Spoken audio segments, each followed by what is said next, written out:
Hello art students, today we are making oatmeal cookies that we actually roll out and cut. We're going to cut those into snowflake cookies and decorate them. So let's go ahead and get started. You know that you can find this recipe on Google Classroom, but we're going to go ahead and get started. We're using the creaming method today, and what that is taking room temperature butter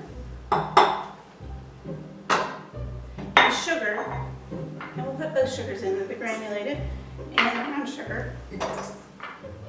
And we're going to cream that until it becomes a pale yellow.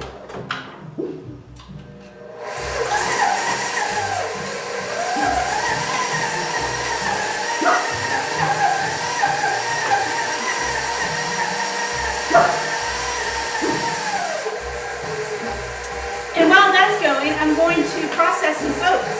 So this recipe calls for a food processor. If you don't have a food processor, you can absolutely use a mortar or pestle to crush your oats.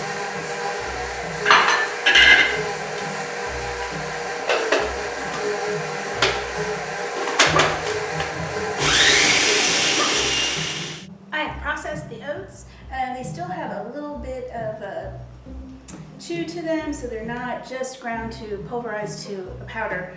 And then I have my sugar and butter cream, so we're using the creamy method. And you notice I have my mise en place all ready again, so if you want the recipe, please log into Google Classroom.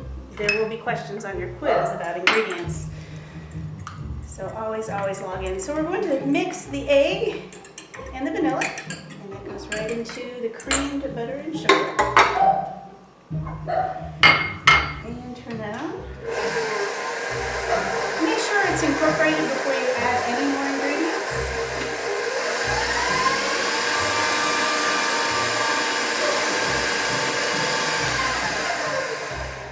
And we are going to scrape down the sides as we go through this process.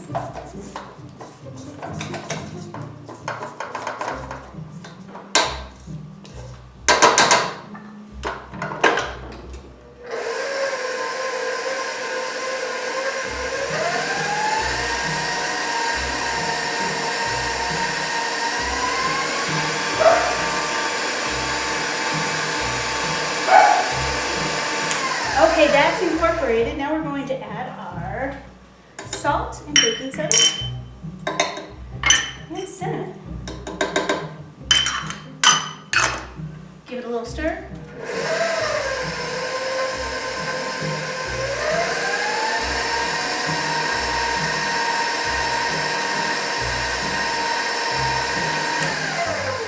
Let's scrape down the sides.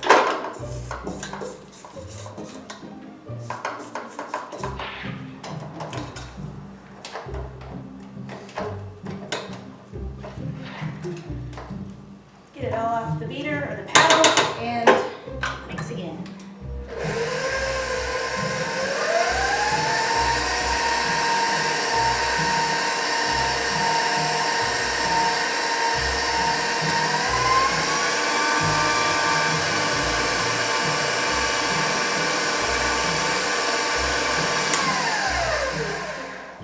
Now, in 3 steps, we're going to be adding flour and our oats, just a little bit at a time.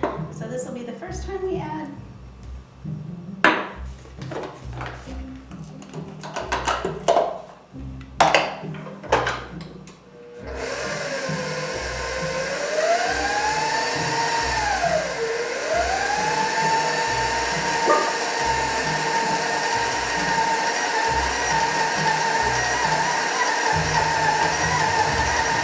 Good, that looks nice.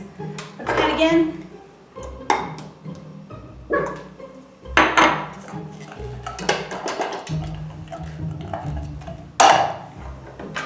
Just a nice stir.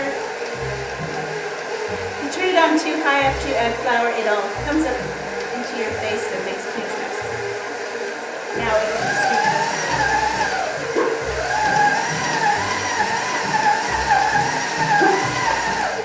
And we're going to add the last bit of flour and oats into our dough. And start slow, and then we can speed it up.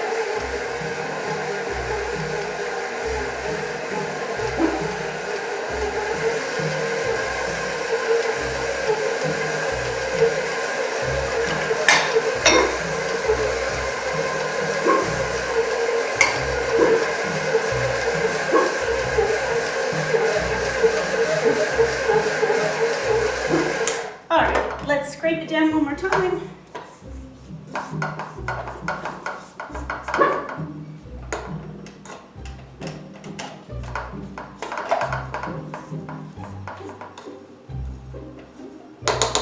One more time around in the mixer.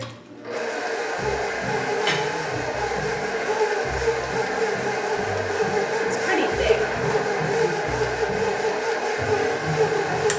Good, now we're gonna take it out of the mixer, attach your paddle, and we're just gonna pour this out onto the surface and knead ever so gently until the dough comes together, and refrigerate either overnight or for several hours before you roll them out and bake them.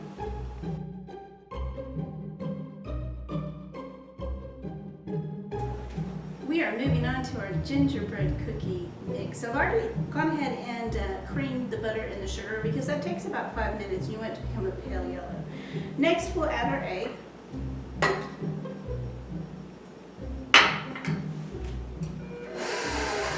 Next we'll add the molasses. So this is an unsulfured molasses. It's not blackstrap. Blackstrap is actually a super food. It's very nutritious for you, but this is the next best thing. So if there's sulfur dioxide in your molasses, it's because it was farmed at a very young age. The sugar cane was young, and so they add that for a preservative. Let's go ahead and add this. You can, the directions say to add it when the paddle is going. However, I have found that to be very dangerous in case you drop any utensils into your mixer while it's going. So go ahead and turn it off and add your molasses and a little bit of corn syrup.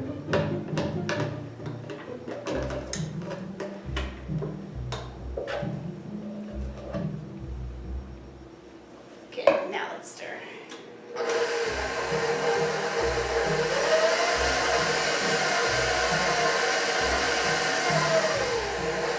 And while that's stirring, I'm going to add my spices to the flour mixture.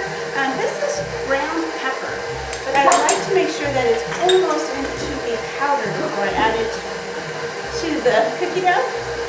So go ahead and use your mortar and pestle and go a few times around with the pestle to get the pepper really powder-like. There we go. Now we're going to add that to the flour. And there are plenty of seasonings here. We have nutmeg, we have cinnamon, we have ginger, cocoa powder, cloves. Go ahead and add that baking soda and salt. We're going to use a whisk. Give it a little whisk to incorporate all of those spices into the flour before we add it to the rest of our mixture. So the molasses and the egg have been incorporated into the cream, the butter, and sugar. And on low speed, we're going to just gradually add the flour.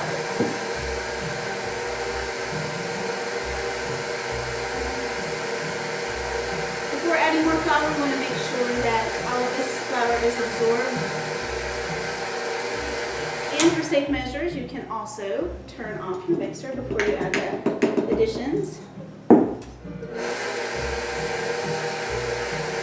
We're going to continue to add the flour to the moist mixture until it's completely incorporated. We will be rolling these out and cutting them, putting them in the refrigerator, and baking off later. All right, our gingerbread dough came together really nicely. We're going to make a little section of this using our pastry scraper and work with a little bit at a time.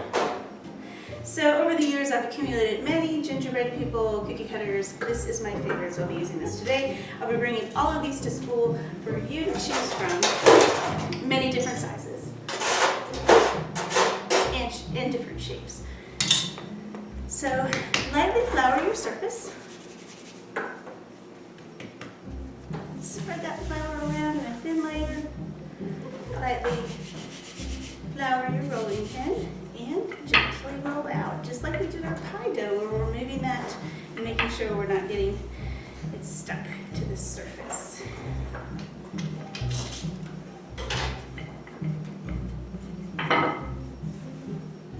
Picking up a little flour as I go. And we want this to be about 1/3 of an inch thick.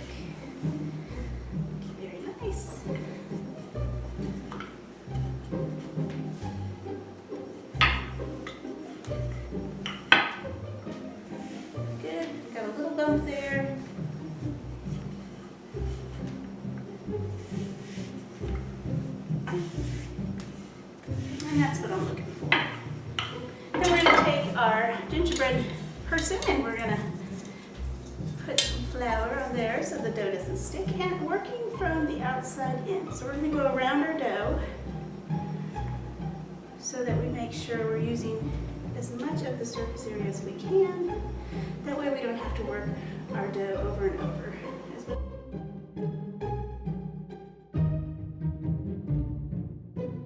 Next we'll be making melt-in-your-mouth chocolate cookies. I'm so excited about this. This cookie method doesn't actually use the creaming method. So the first thing we're going to do is melt our butter in the microwave. I have a saucepan here, so if you don't have a microwave, you can absolutely use a saucepan.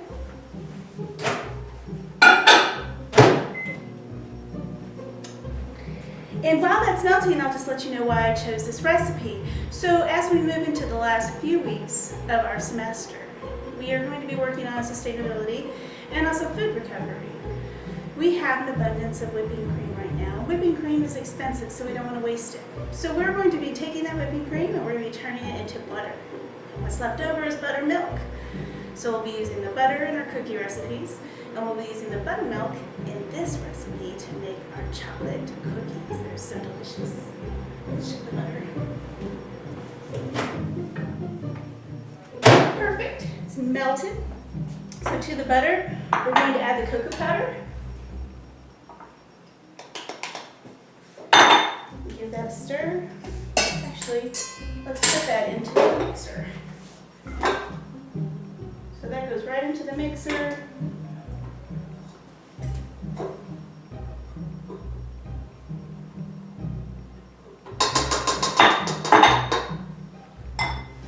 And just put it on stir. And once the cocoa powder is combined with the butter, we'll be adding the sugar and vanilla. In the meantime, let's take our flour and add the salt and baking soda and whisk, because we'll be adding this at once to the chocolate mixture. We want to make sure that that salt and baking soda are evenly combined in our flour so that when we bake, we don't have uneven baking, and also we don't want to take a bite of the cookie and have a big bite of soda or salt. Alright, that looks nice. We're going to add our vanilla, turn off your paddle, and our buttermilk. Turn that on. And I like to clean my station as I go. Let's clean up in the end. We're also going to add our sugar.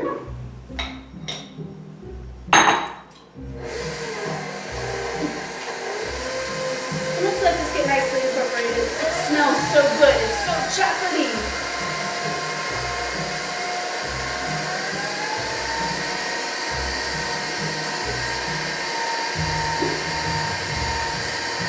Okay, so that is nicely blended. Turn that off. And we're going to incorporate a little bit of the flour and just stir.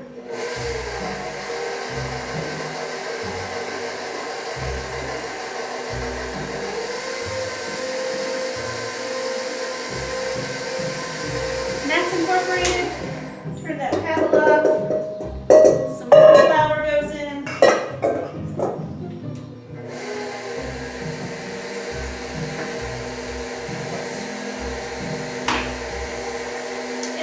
Going to stir this until it's combined so that all of the flour is incorporated with the chocolate, the butter, and the sugar.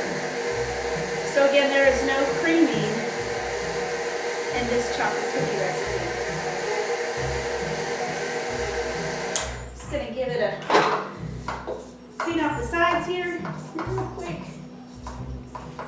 I like to get down to the very bottom of the bowl, make sure there's no ingredients lingering down there. Make sure everything gets incorporated evenly.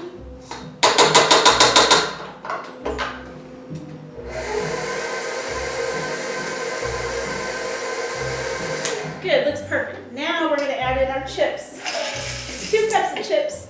The recipe calls for dark and milk. I just use 2 cups of semi-sweet. And we don't want to mix too long. This is just to evenly distribute those chips into the dough. But we don't want the chips to melt or break up too much. Okay, it's time to sheet the cookies. So I'm dropping them onto the pan. I'm using a scoop. And they will spread, so give them about 2 inches apart on the cookie sheet.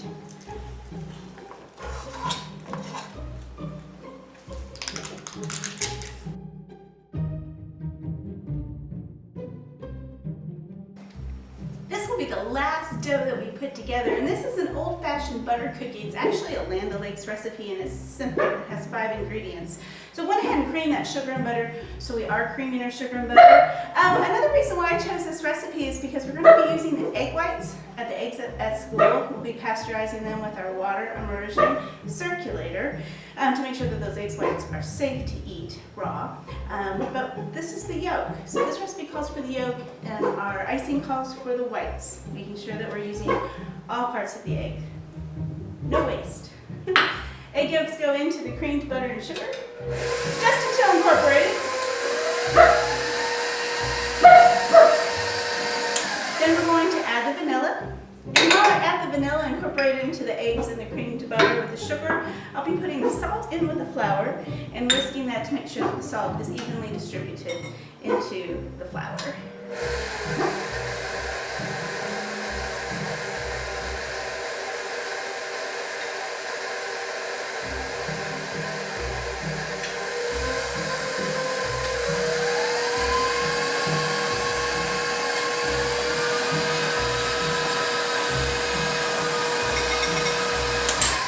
Like all the other recipes, we'll be incorporating the flour just a little bit at a time.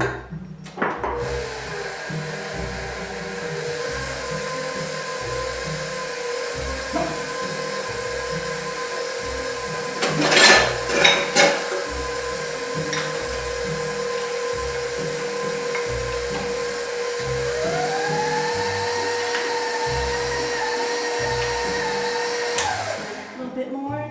Turn off your paddle, just to ensure that you can safely add that flour without dropping the bowl into the mixer.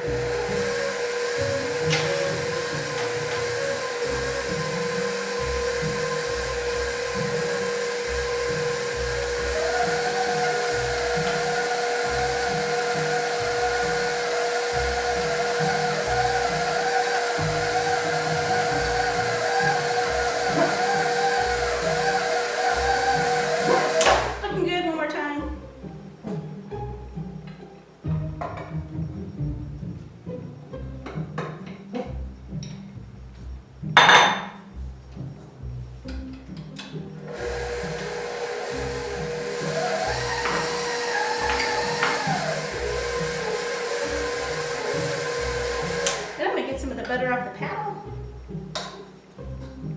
And again, I like to get way down to the bottom of the bowl to scoop up any ingredients that might be lingering down there and trying to hide from us.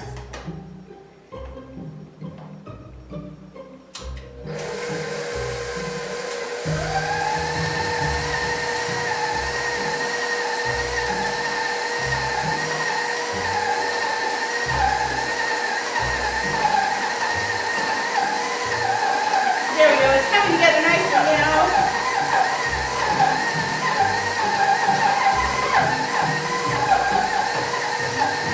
I want to make sure everything's incorporated, but I don't want to overwork the dough. So the more we work our dough, the more gluten we develop and the tougher the cookie will be.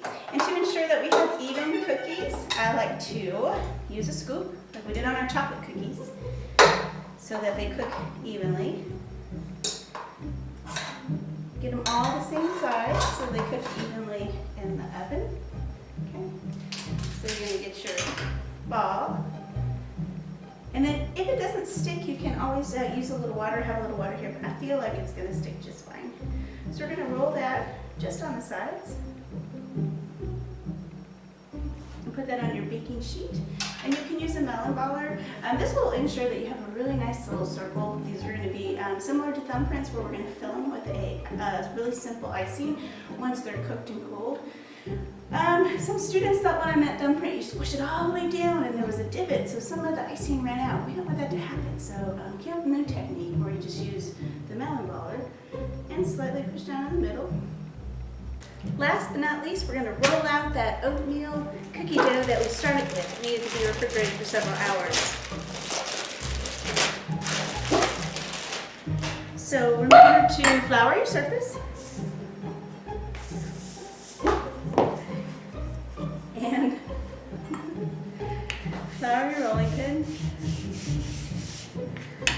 And then we're going to roll. And it's pretty, you can go ahead and hit it a few times. It's pretty solid. Gonna use a little elbow grease to roll it out. There we go.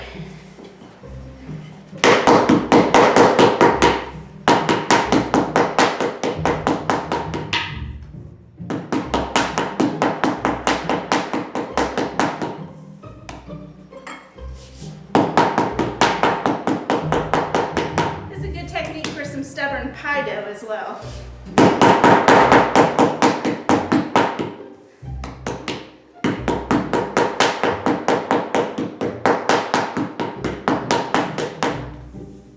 Move it around with flour, making sure it's not sticking.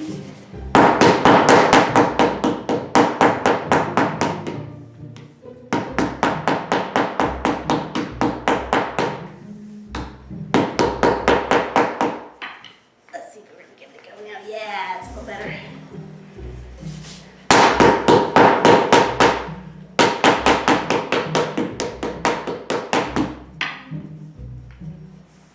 Again, remember to turn it, working from the middle, pushing outward. There we go. Now we're getting somewhere.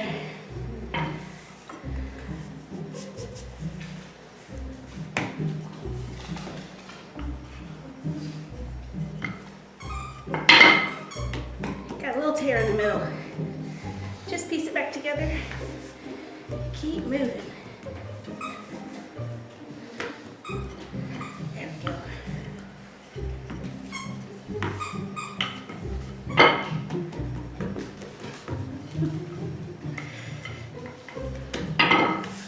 Nice, getting it pretty even.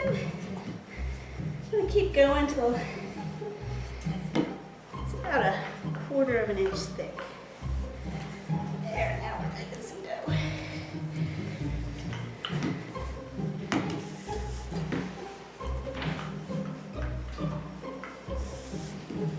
Feeling pretty good. Just run your hand over it and make sure it's smooth.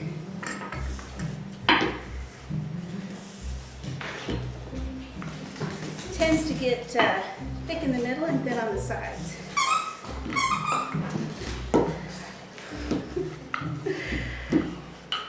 There we go. And we're going to use a snowflake. These are going to be so pretty. So usually oatmeal cookies have a nice glaze on them.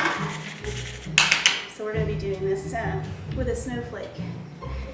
So push down, pull up, and then gently work out every crevice of that cookie. This is going to take some time. Okay, time for some fun. It's time to make the icing. At school we have a lot of eggs, and we're going to separate the yolks from the whites and use the yolks in our old-fashioned butter cookie and use the whites in our icing. Those whites are going to be pasteurized, and I'm going to do that with a water immersion circulator, and I'm going to pasteurize the egg yolks so they're safe to eat. However, you can purchase a product called meringue powder, and there's also 100% liquid egg whites you can get in the egg section of your grocery store, and these are pasteurized, so they're safer. They are safe to use in your icing recipe. So I have 3 ounces of egg whites, and we have our whisk attachment on now. We're going to whisk the egg whites to a nice peak.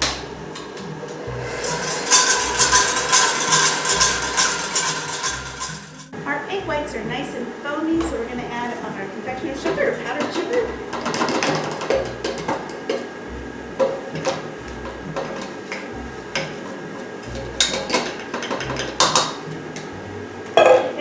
To my paddle.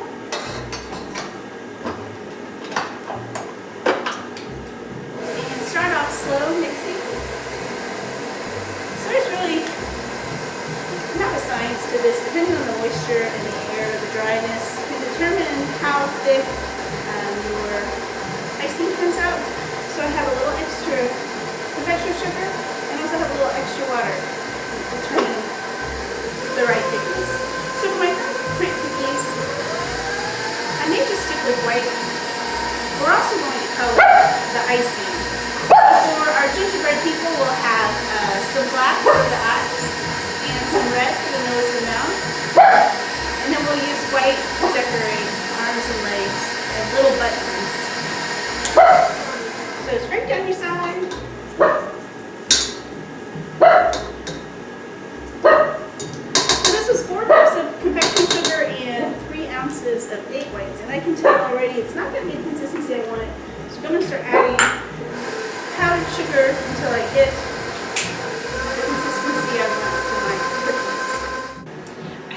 icing at the perfect consistency. It took a little back and forth, adding about 1.5 cups more powdered sugar, and then a little bit of water to get it just right. So play with that a little bit until you get a nice consistency. I also had it covered immediately, so those egg whites will start to harden, and we don't want that to happen. So work from your white batch. I added some vanilla, and I couldn't find my white vanilla, my clear vanilla, so I added some of the brown, and it did taint it a little bit, so it's a little off color. Way to remedy that is to use a clear vanilla, or also there's white food coloring, if you can imagine that. There is, so that'll bring you back to the white. All right. Again, you notice I'm covering these up immediately, and then never change your white icing, because you can add color to white icing, but once you get color in your white batch, then you can't add additional colors. They'll be all tinted, if that makes sense. Okay. Moving on, we've got our black food coloring. I like the paste because it doesn't affect the consistency of your icing. I just have a little batch here to do in black. And you really need quite a bit of paste to get a true black, where it'll stay gray on you. And honestly, I like icing, but dyeing icing is not my favorite thing to do. I like to keep paper towels close by so that you don't ruin your dishcloths, because the dye won't come out of your dishcloths. All right, let's get started. And we may need to add some more black. This is a Wilton product that I'm using, the Paste Star. And as the color sits, it will get darker.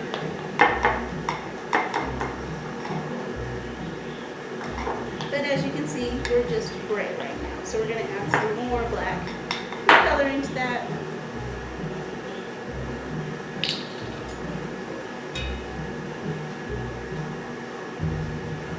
Get a pretty good dollop there. There you go.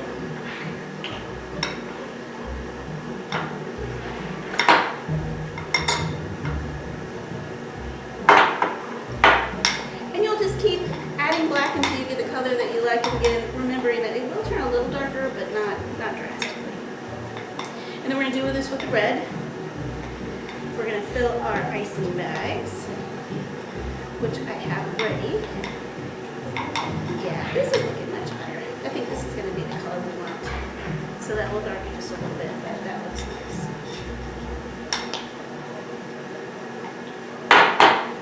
So let's fill our icing bag. I have a cutlet on this icing bag so I can change the tip if I want to. And these are writing tips, they're very small. Anywhere from 1 to 5 is a good tip for this project. 5's getting a little big. You could do your Rick Rack on your gingerbread people with a 5. But for little noses and eyes, it's better to use a smaller tip. And icing just goes right in.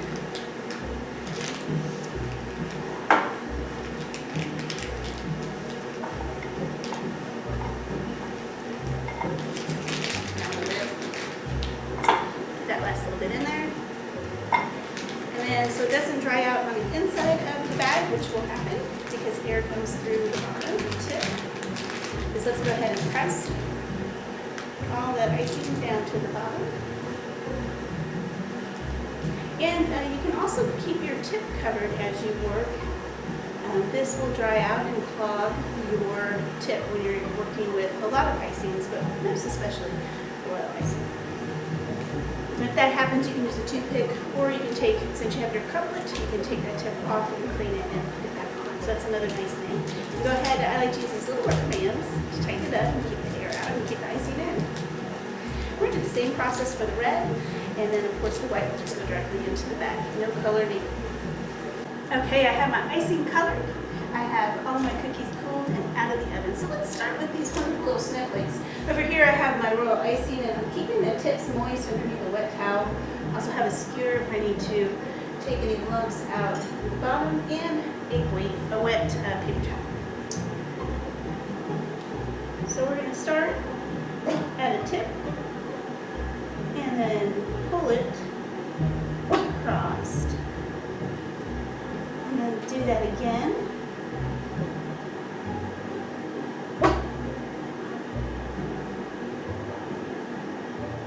And then from here, we're going to make little snowflakes. It's just a nice little bead.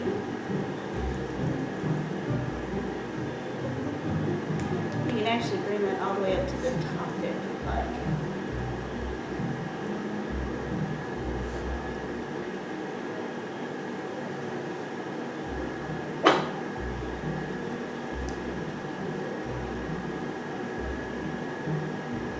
So just be patient. Each snowflake should be a little different. And then after we get all of the little beads on point, we're going to sprinkle it with some sanding sugar. It's going to be beautiful. You want to go ahead and get that sugar on there while it's still wet. So let me do another one for you. This time we'll take it all the way out to the tip. And you want to pull all the way across. And again. One more time. Okay. Now to make those beads.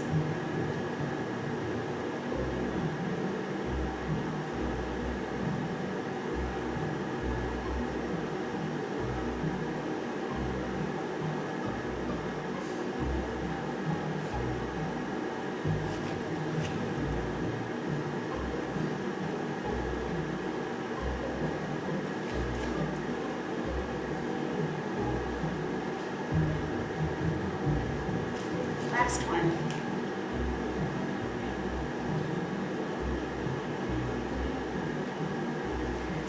Now we're going to put the sanding sugar on there.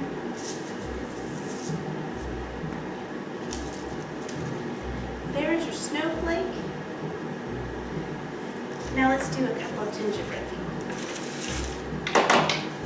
We are going to use the white, but let's start with the black. So we're going to do eyes first.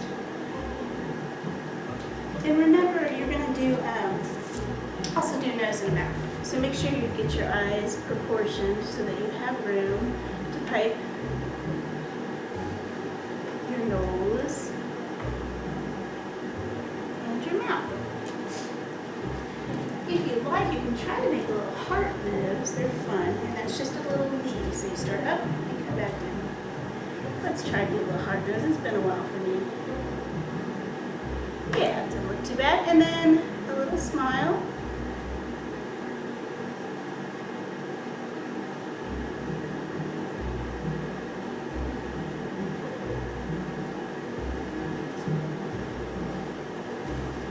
And now back with the white. And we're going to do a little rick-rack, so little zigzags on the arms,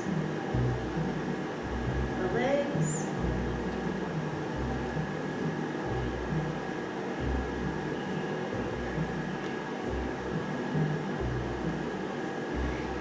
Buttons down the middle. Again, zigzag.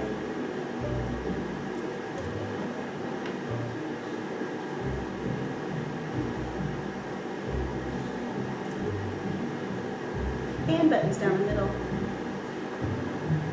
Good. All right, there's your little gingerbread man or gingerbread person.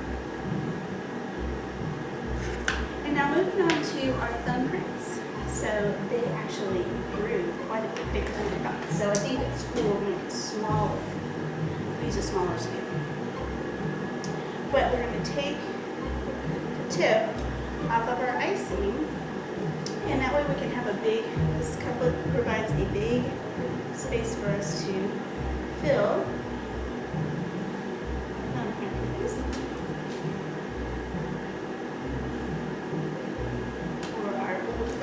Butter cookies. Absolutely delicious. Make sure you put the tip back on so that that doesn't dry out. And put it underneath your damp towel. That's important. And then we're just going to garnish, decorate with a few more sprinkles on top.